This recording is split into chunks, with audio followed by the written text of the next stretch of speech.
So, there's a lot of misunderstanding about the role of assessors and how they affect the property tax that homeowners pay. When someone hears the term assessor, they seem to think of a scary figure reaching for their wallet. Not so. Assessors don't set tax rates. Assessors don't chase tax dollars. An assessor is interested in fairly determining property values, and they take great pride in it.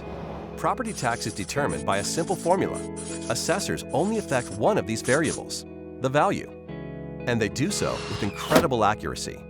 Assessors aren't tax collectors or even tax setters.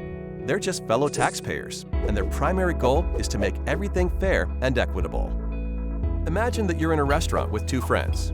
One orders a hot dog, one orders a plate of caviar, and you order a steak. The waiter comes to the table with a total bill of $100, but he doesn't know how much each of you should pay.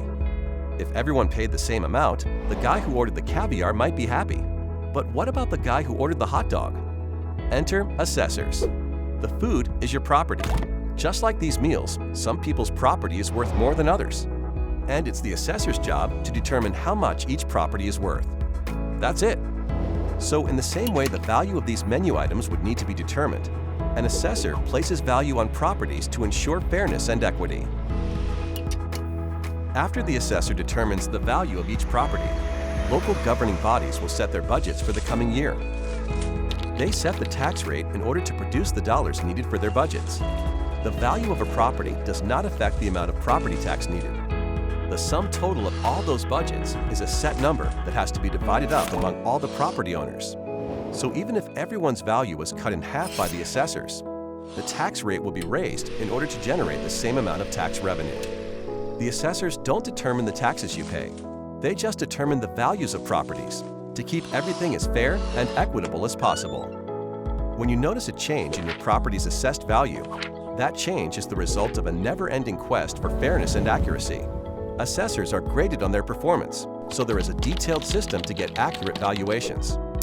First, the assessor looks at similar properties that have sold, their sale prices, and the terms and conditions of each sale. That's the reason your home won't just be compared to the place next door. Studying things like square footage, age, and location helps assessors determine how comparable another property is to yours. Even seemingly small details, like an extra bathroom or finished basement, can result in significant differences in value in two otherwise identical homes. Assessors maintain a thorough database of real estate information to make this process as precise as possible. Changes in value are typically the result of local real estate market sales or major changes to a property. Remodel a kitchen or finish your basement, and your property's value could increase. When you see your home's assessed value, you can rest assured that the number has not been drawn out of a hat, nor generated with anything but equity and accuracy in mind. Long story short, assessors are here to help, not trying to hinder. Their focus is accurate values, not tax collection. The only things an assessor chases are fairness and equity, and they take great pride in it.